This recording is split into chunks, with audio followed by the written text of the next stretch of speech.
ಸಾಯಿರಾಮ್. ನನ್ನ ಮುದ್ದಿನ ಮಗುವೆ, ನಿನ್ನ ದಿವ್ಯತೆಯೇ ನಿನ್ನ ನಿಜವಾದ ಗುಣ. ಪ್ರಾಪಂಚಿಕ ಕರ್ತವ್ಯಗಳು ನಿನಗೆ ಜೀವನದ ಅನುಭವಗಳನ್ನು ನೀಡುತ್ತವೆ. ನಿನಗೆ ಪುಣ್ಯಗಳನ್ನು ತಂದುಕೊಡುತ್ತವೆ. ಅದರಿಂದ ನಿನಗೆ ಜೀವನ ಅರ್ಥವಾಗುತ್ತದೆ.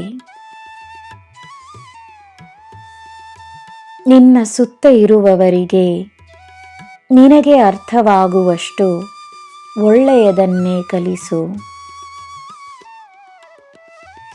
ಸತ್ಯಕ್ಕಿರುವಷ್ಟು ಶಕ್ತಿ ಯಾವುದಕ್ಕೂ ಇಲ್ಲ.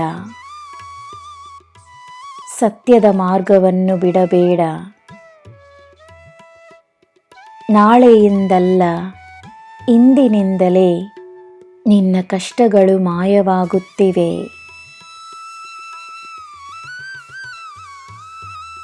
ನೀನು ಮಲಗಿರುವಾಗಲೂ ನಾನು ನಿನ್ನ ರಕ್ಷಣೆಗೆಂದು ನಿನ್ನ ಪಕ್ಕದಲ್ಲಿಯೇ ಇದ್ದೇನೆ.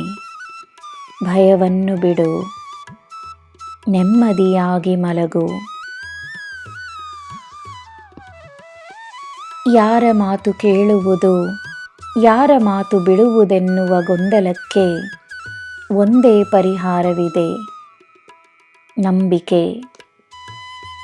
ನಿನ್ನ ಮನಸ್ಸಿಗೆ ಏನು ಸರಿ ಎಂದು ಅನಿಸುತ್ತಿದೆಯೋ ಅದು ಸರಿಯಾಗಿರುತ್ತದೆ. ಸರಿಯಾದ ದಾರಿ ಸಿಗುತ್ತದೆ. ನಿನಗೆ ಸರಿ ತಪ್ಪಿನ ಜ್ಞಾನವಿದೆ ಎಂದು ದೃಢವಾಗಿ ನಂಬು. ನ್ಯಾಯಕ್ಕೆ ನೀನು ಪ್ರಾಮುಖ್ಯತೆಯನ್ನು ನೀಡಿದರೆ ನಿನಗೆ ಎಲ್ಲ ಅರ್ಥವಾಗುತ್ತದೆ. ಗೊಂದಲಗಳಿರುವುದಿಲ್ಲ.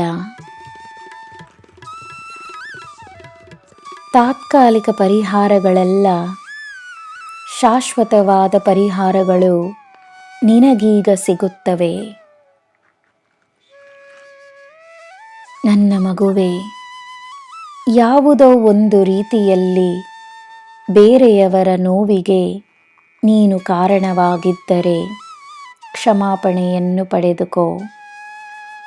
ಕ್ಷಮೆಯನ್ನು ನೀಡುವುದು ಅವರ ನಿರ್ಧಾರ. ಆ ನೋವಿನಿಂದ ಹೊರಗೆ ಬರುವುದು ಅವರ ಹೊಣೆಯಾಗುತ್ತದೆ. ಅವರಿಗೋಸ್ಕರ ಪ್ರಾರ್ಥನೆಯನ್ನು ಮಾಡಿ ಮುಂದೆ ಸಾಗು. ನ್ಯಾಯ ನಿನ್ನನ್ನು ತಲೆ ಎತ್ತಿಸುತ್ತದೆ.